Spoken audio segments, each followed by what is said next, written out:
All right, guys, we're getting ready for game number two.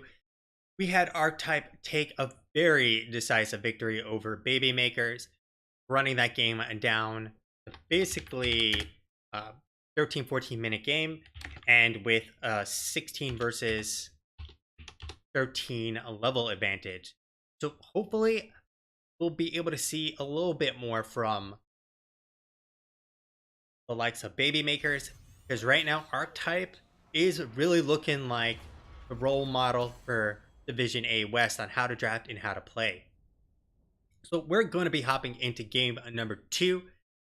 If you have any energy to give, send it to Baby Makers because they're going to need a lot of it for this second game. Now, we're going to be heading into Brax's Holdout. Map was selected by the likes of Baby Makers. User gets map pick or first pick. They opted for the map pick, which I'm hoping they have some interesting strategies to use against Archetype, because Brax's Holdout is an infrequently played competitive map in general, in my opinion. So if you're going to take someone to Braxis, either you're doing it for the Wolves or you have developed a specific strategy that you feel is going to be hard to counter, or it may be even a cheat strategy, or you just feel like it's a map you play well. So we're going to see the Asmodin ban once again, with the Genji and Kerrigan following suit. Now, Brax's Holdout, Genji is definitely very powerful. It would be very interesting to see a Medivh as a pickup here. He can get stacks very easily with the 4-man. He's able to rotate up fairly quickly because he can just go through the middle. He also has the ability to hop in portals to get on over there even quicker, help out the top lane. So that'd be an interesting pickup here for Archetype. Now, they are first pick, which is going to put them a little bit in a different situation than the first game, and they're going to opt for that Deckard Cain. Remember, they have 100% win rate on Deckard Cain. Or was it 90%? Either which way, it's insane, their win rate on heroes like that. So they're going to get one of their best heroes, and definitely their most popular hero when it's all said and done.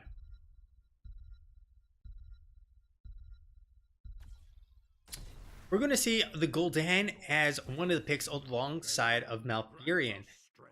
We did have Whitemane banned out, but the Whitemane ban isn't actually that good, I feel like, because they should have done their research on Archetype and known that Deckard is by far and away their most popular pick. Whitemane on the other hand, would have been a much better pick for the side of Baby Makers. Malfurion isn't actually a really good combo with Gul'dan because Gul'dan self-heals. He doesn't really need mana. I mean, mana is right there with the hit of a D, and Malfurion's considered a lower tier healer in comparison to Whitemane. Even Alexstrasza would have been arguably a more beneficial hero here, especially with the Maiev and Garrosh being the pickups here. The other side.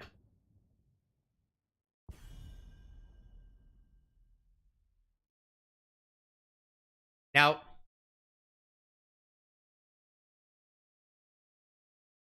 we will see the Malthael be banned out, so it's potentially going to be a Cho'Gall game that might be happening here. It's also possible that we might see something like a Yrel and they just want to take it out. And we're going to actually see the Cho banned out just to ensure that they're not going to try something cheeky like that. In fact, if you ban Malthael, either this is a ban to kind of throw them for a loop and make them think they're going Cho'Gall, or this is a ban that was wasted because you give off the sign, we're going to go Cho'Gall next. And because they are second pick here, this did put them in the odd predicament of you can't Cho'Gall with your last two picks. And that's where first pick is beneficial here, because first pick you can easily do a Cho'Gall comp.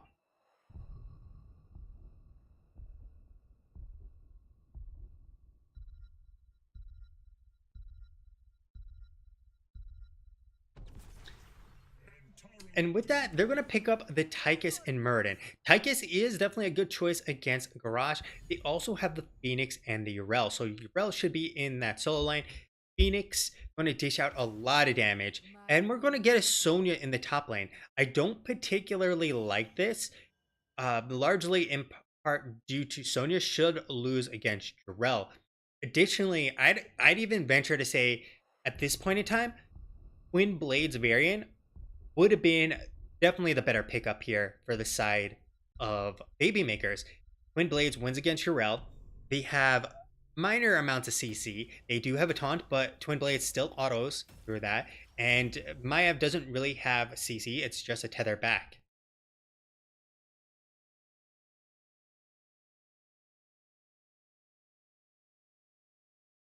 Now, like I said, I like the Tychus pick,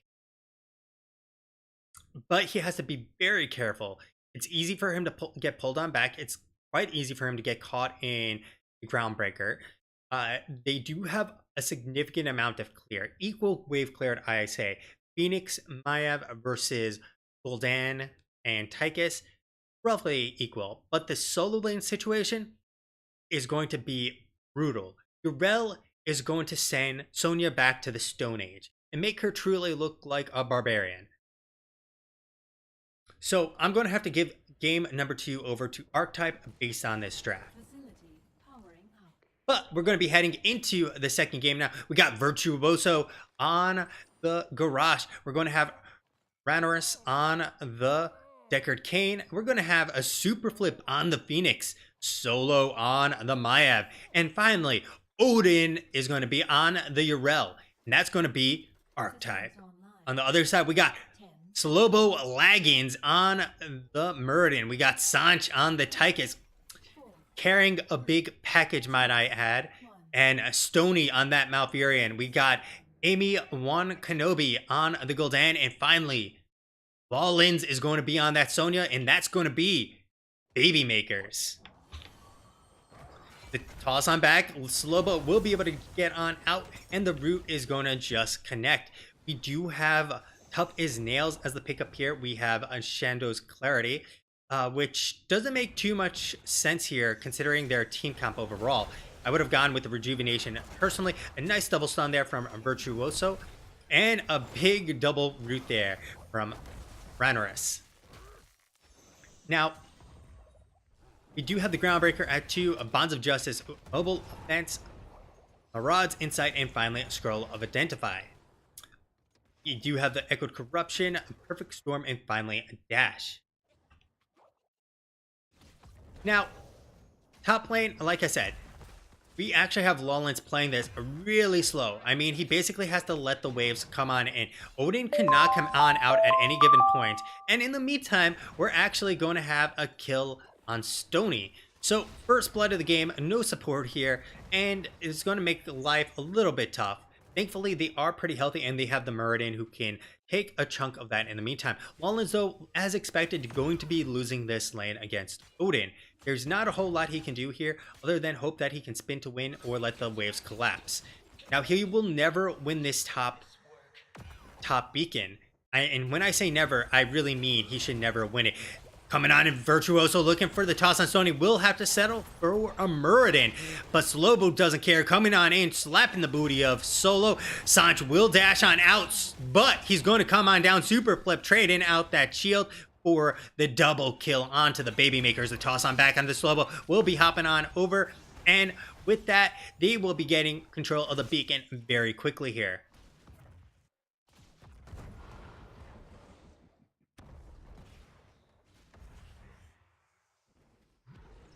Now, Lawlins will get onto here, but Odin will be able to clear this up. Now, the downside is Odin is actually running out of mana with it. So he's being a little bit aggressive there, I feel like, with how much he's pushing in. Super flip, taking a lot of damage. We'll be able to warp on out, and some potions going to be tossed on over to super flip. Got Slobo coming on in, trying to bully Virtuoso off of the beacon, and will be successful. However, with the rework of Braxis, you can now contest this point by just simply standing on it. We're going to have the root on there. No one's going to actually come onto, and give some broccoli stacks. Sanch just man-moding onto Solo, just hitting him with that minigun, and they're going to be getting a lot of damage dished on out. And Lawlins is actually going to be able to take control here as Odin will back to get mana. So Super Flip will be rotating back on down. Virtuoso, though, locked in place. Sanch dishing out the damage with that minigun, and will they be able to finish him off? Virtuoso getting on back in there with a little more than 100 HP, but this now gives them control of the bot shrine, and they'll be getting control potentially in the top shrine. Fortunately, like I said, this is a very hard fight for Lawlins to actually win, and Odin will once again pressure him on off. So really, he should be trying to clear this wave as much as possible, force Odin to go and clear in response, and then getting on the point. Sanch just making mincemeat of Virtuoso, and once again he's going to have to fall on back, but Solo with that triple tether, the root will not connect, but Slobo getting low, going to be going down, and Sanch is going to be next up on the hit list. Super Flip just making their minds turn on over as they're trying to ponder how to actually win this game.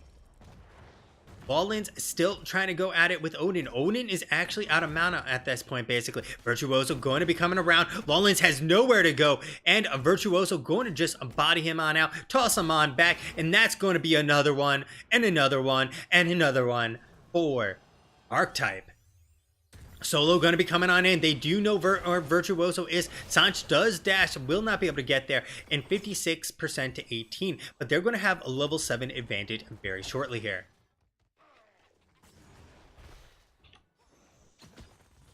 Now, we got the Blade Dance, no 7 yet. Oh, Solo getting melted here. And Virtuoso going to toss Sanch on back, getting himself almost there for the Warbreaker. Just one more stack needed, and it's going to be Groundbreaker all day long. We also have the Indomitable and Into the Fray along with Alun's Rat. We have the combat advantage and the target acquire. Nice route onto Slabo, but coming on in. Is not too scared. Lawlins rotating on down. They're going to get that kill. Giving up top temporarily to get this kill was actually pretty beneficial for him, because Lawlins can't win that lane, like I said. So just come on down when they least expect it and get the kill. And they took that kill down a talent as well. So we also have the Divine Steed and Gift of the Naru. We're not going to have the armor. This is, I think, a major misstep here. I mean, that armor is just insane. Virtuoso getting chunked on down here. Slobo coming on in, looking for the stun. The Indomitable not going to matter whatsoever. Solo trying to go and get the tether. Will pull Stony back on in, but Slobo coming on in hot with that Murden. Still looking for more action. Slobo getting on low. Lawlins on the back, and they take down Solo and Odin and pick up this siege camp. This is absolutely wild. Baby makers get control, get the kills, and are making a major statement here. Game 1, they may have not had the best draft. Game 2, draft may not look that good, but they are playing this much, much better. They now have that big push on in. We have the stacks at 26 out of 40. We have 6 on the Vengeful Roots, 10 on the Perfect Storm, a 79 already on Into the Rhythm, 9 on Dash. The pull on back onto Slobo. He will be able to get on back. This wave has been minced to pieces already. And Sanch trying to get on out. A nice route there. Virtuoso going to have to back on off. But Odin coming in with the flank. Here comes Odin. Jumping onto Stony, going to be able to knock him on back into the root. Stony not long for this world. Very nicely done from Odin there. And the Groundbreaker onto Sanch. Sanch is next up on the hit list, and he'll be going on down. Virtuoso and Solo really low. Slobo really, really wants it, but he's in a 5v1 right now and will just manage to make it on out. Lawlins, though, getting some good value when it's all said and done. Taking down one of those towers, able to push in to try and keep things even. In terms of kills, it's 8-4, but talent or XP is in favor slightly for the side of Baby Makers. Now, taking a look at the rest of the talents here, we're going to also have the Emerald alongside of the Potion Ceiling. Scroll of Identify has been completed, which means a lot more damage. 15 negative armor. also have Shattered Ground here. Very interesting choice instead of reduction on the Hurricane and additionally the ability to remove slows and roots. And it actually would have been very useful because there's quite a few slows and roots to make use of that Hurricane. And instead, we get that Shattered Ground, which increases the splash damage and increases the length, which allows him to actually both clear and merc slightly better.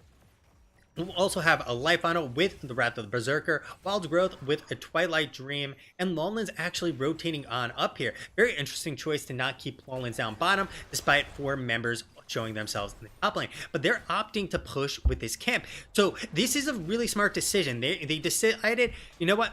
We're going to potentially sacrifice top. We're going to push bottom as the 4-man, and we're going to have Lawlan just soak as well as it can. They are pushing a little bit faster in the bot lane. We can see they have almost completed the 4, so they're winning this race. I'd like to see Baby Makers continue to race as they've already demonstrated they're winning it, rather than trying to respond to the top push when it's all said and done. Instead, they're going to go and basically respond in kind, and we're going to see a spear miss there. Unfortunately for Lawlan's, that got caught on stream. So other talents we're going to see are the quarterback, Give Him the Axe, Bound by Shadow. And one thing I want to point out, Bound by Shadow, I feel is a trap talent for Echoed Corruption. The reason being is if you're close enough to actually hit him with a Fell Flame, your life is much more difficult and much more dangerous. Additionally, that means the total damage output you have is going to be probably less because you're not going to usually hit too many people with the Bound by Flame in order to actually get the value, or Bound by Shadow with the Fell Flame. There's the Thunderburn value. Ardent Defender already popped.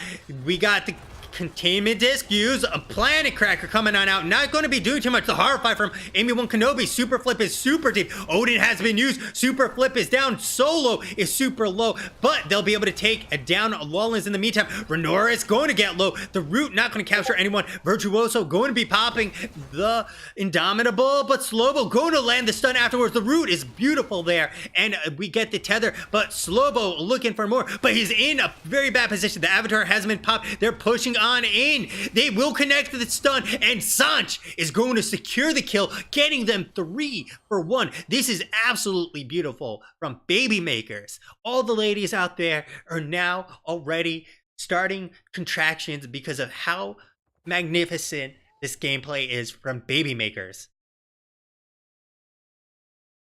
Lawlan's going to get on top. 13s are around the corner. Heroics have been burned, a lot of them. We do have taunt available. Containment Disc is back up, but we don't have the Ardent Defender. Solo is already at less than half life. Slobo coming on in. He's getting chunked out of his mind. Super Flip, and they interrupt on the warp, and they are going to get themselves another early advantage. Slobo coming on in. Baby Makers are ready to get themselves some more babies here. Virtuoso going to be taking a ton of damage, and with that, Echoed Corruption is now fully online. 2 more stacks, and Slobo is going to be slinging them storm bolts like a bartender dishing it out to frat boys. Sanch coming on in. The Corruption going to just hit 1 stack. Sanch going super deep there. And Lawlan's will get the top. They don't have the opportunity to do too much because death timers are quite low. They are already at 80% beacon. So they can be happy regardless of the results here. They have all their heroics available. Virtuoso going to get a big crown baker, but the stun. Slobo coming on in for the body. There's the slow. Slobo continuing to fight. He does have Avatar available. Virtuoso getting melted here. The Indomitable will be used. Slobo continuing the chase. Avatar has been popped now. They are looking for it. The Twilight Dream has been popped. They're going to get the kill there on Renoris, and they're continuing to push on in.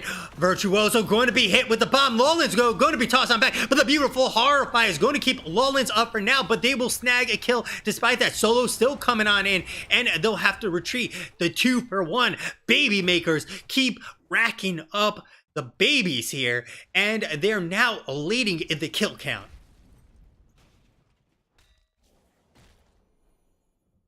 Now, there's very little they can do here. They can play Ring Around the Rosie. I'd like for them to pick up the Merc Camps. These Merc Camps will allow them to get additional pressure. That additional pressure will then allow them to hold onto these camps much more easily. You can see they're already getting it channeled. Well, Amy in a really good position, and we got Slobo rotating back on in. There's a 3v2, 4v3 now. Sanch in a very bad position, though. Is going to come on in, though. Virtuoso has no one there to help him. The toss on back. Sanch is getting absolutely wrecked here. And, sorry, Virtuoso getting absolutely wrecked from Sanch, and they complete the channel. And with that, they're going to be pushing on in for the keep. The containment disc has been used. We have a planet cracker already used, going to melt the Zerg wave, and it's going to be pretty easy to clear this all said when it's all said and done, as they pretty much made it equal for both sides. Odin coming on in, Stony in a awkward position if they come in for the flank. They don't have Lawlens here. They're going to be fighting 5v4, not what you want to see. The stun, but the 4-man root, that is going to annihilate him, but Virtuoso is still standing. The taunt onto Sanch, but they're going to be losing Odin in the meantime. Super Flip has nowhere to go. The drain onto Super Flip from Amy, going to secure a kill, 2 for 2. And Solo cannot come on in, going to have to clear this up. Solo is back in here, going to be actually baiting out the stun. Amy going to be tossed on back, containment disc going to be coming on out, and there's the root ready to go, but it's going to come out too early, and Slobo is now on the run. Virtuoso is still there, trying to keep him from running, going to miss with the groundbreaker, and Slobo should be all but gone at this point. That was wild.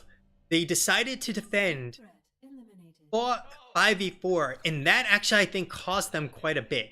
They got basically no value out of that wave.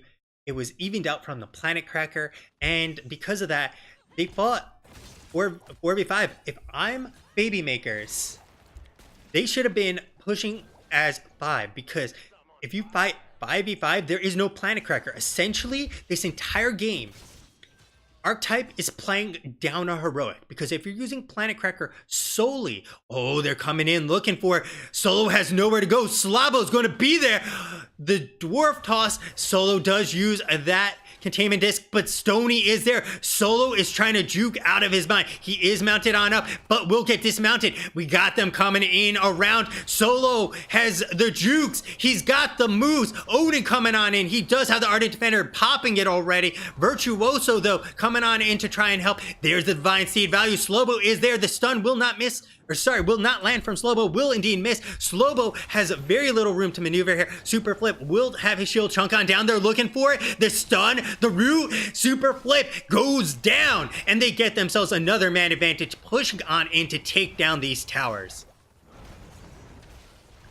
Now, 5v5, Baby Makers are just winning these fights handedly. A nice root there. Indomitable going to actually be popped a little bit awkwardly. Solo has almost no matter. Will put Slobo back, but it's not going to matter. We have the camp pushing on it with no towers. They should be continuing to fight. They would be better served, in my opinion, to continue pressuring. 8 more seconds, but they're sending Lawlens back. They need to retreat now, Baby Makers. Why would you stay here? 5v4. Odin is on the chase. Amy will get the dismount. Oh, he's walking back towards him. Oh no, Amy might be up on the menu. Nice nade there from Sanch to keep the situation nice and safe. Remember, if you don't want any babies, use protection. Toss on back. Virtuoso eating all the corruption damage. Amy melting through him. Sanch is going to be powering through. Odin's going to be popped here.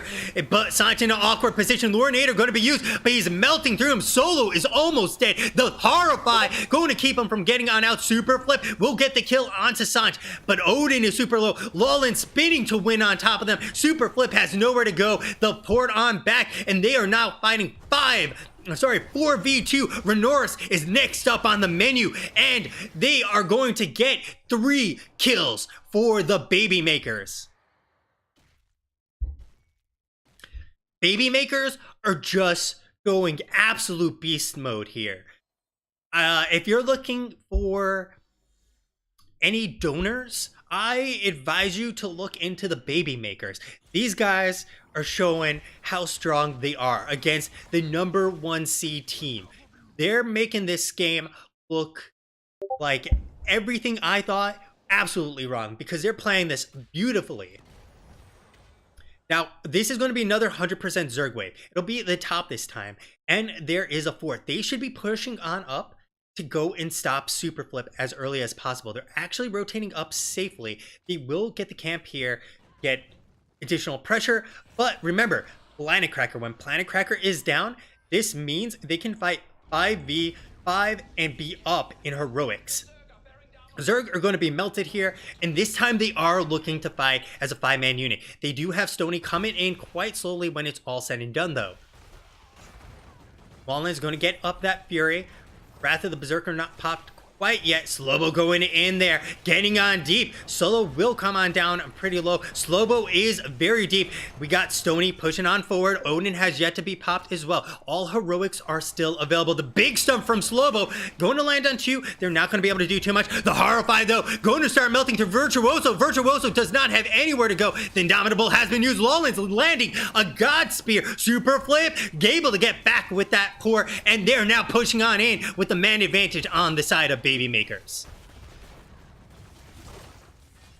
Baby Makers making the plays. Lawlins coming on in. Super Flip going to be stunned out. There's the Ardent Defender. Super Flip going to be going on down. That is a 2-man advantage here. Solo, the pull on back into the roots. Lobo super deep here. Going to be able to get Solo. There's the corruption value, baby. Solo going to be going on down. And Baby Makers have done it. I think they can go and end this game. Slobo continuing to pressure both Renoris and Odin has no Ardent Defender. There is very little they can do here. Sanch melting through Odin, and there is going to be Odin used now on the core.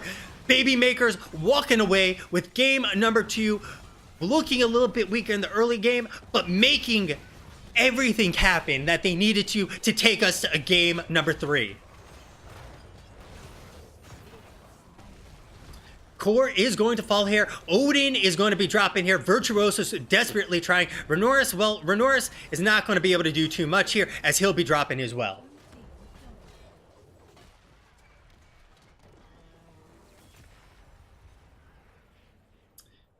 Baby Makers going absolute God mode. God mode there. I don't think I've ever seen a team make such a dramatic change from game 1 to game 2. And I think this has to do with the draft. This might be me being a little bit like dramatic, but that draft first game where I thought it was absolutely terrible, where and talked about why I thought it was terrible. This game, well, Lawlins did get pooped on overall, I feel like, by Odin, but he made a really good decision.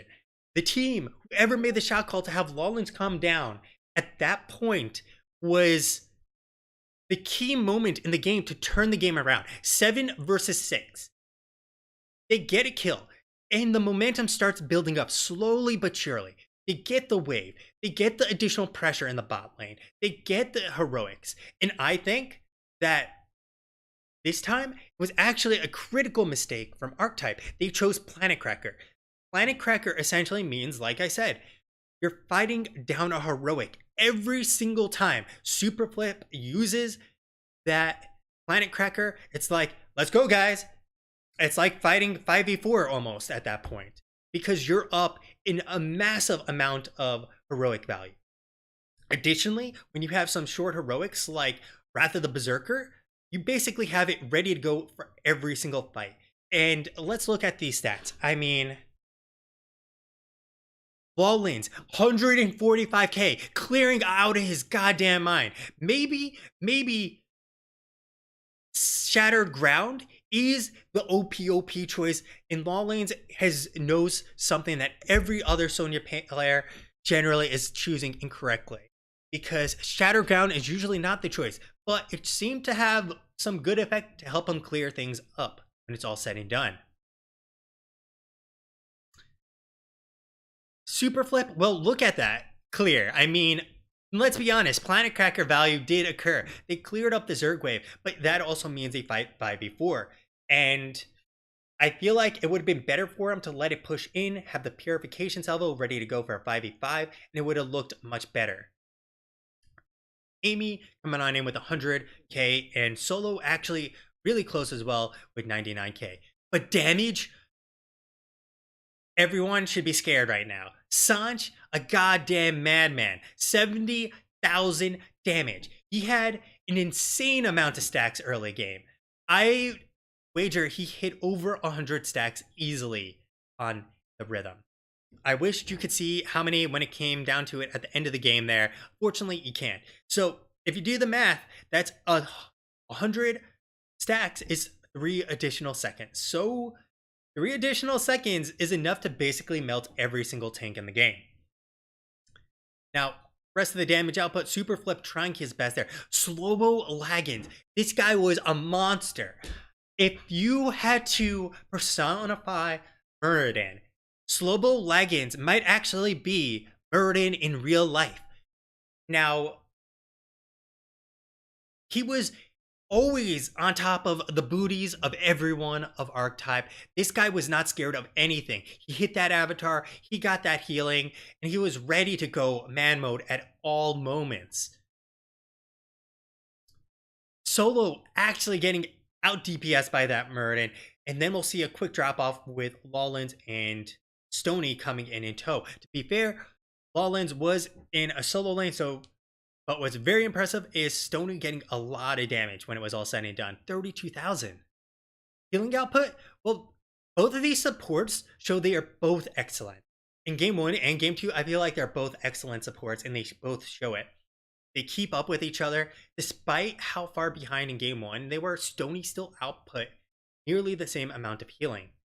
And when you add in Rel, you get a little bit of an edge on the other side. But tanking, Slobo going to take it, 78.8k, but everyone was pretty close when it was all said and done. 77.8, 76.9. Only Lawlins not really up there, but it is a Sonya, so it's a different kind of tank. It's much more bruiser. And then XP, Lawlins just out there with the XP alongside Amy and Slobo. But Solo keeping up when it was all said and done in general. Taking a look at the talents before we get going, we're going to see Shadow Armor and the Armor Assault. I didn't have a chance to talk about all the talents, the defensive measures, and Earthshaker. Auxiliary shields and the photonic weaponry. We're going to get the Altar Peacekeeper with the Holy Wrath. So a lot of people will choose Valen's Chosen, and Holy Wrath a lot of people will replace with the Righteous Hammer to get additional armor reduction and the stun. And its the armor reduction and the percent damage, which is pretty nice against Muradin overall. We also had the Mystical Spear with the Nerves of Steel and the Composite Spear. The Nature's Swiftness with the Nature's Balance and the Lunar Shower. We also had Health Stone, Ruinous Affliction, and the Haunt. Finally, the Healing Static with the Stone Farm and the Rewind. Then that's the stuff, Hiding Grenade, and Sizzling attacks and not the big red button. Alright guys, we'll be right back for game number 2. Thank you all so much for joining me. Hopefully you've been enjoying the cast, because I've definitely been enjoying this series. We'll be right back with those replays, and yeah, stick around for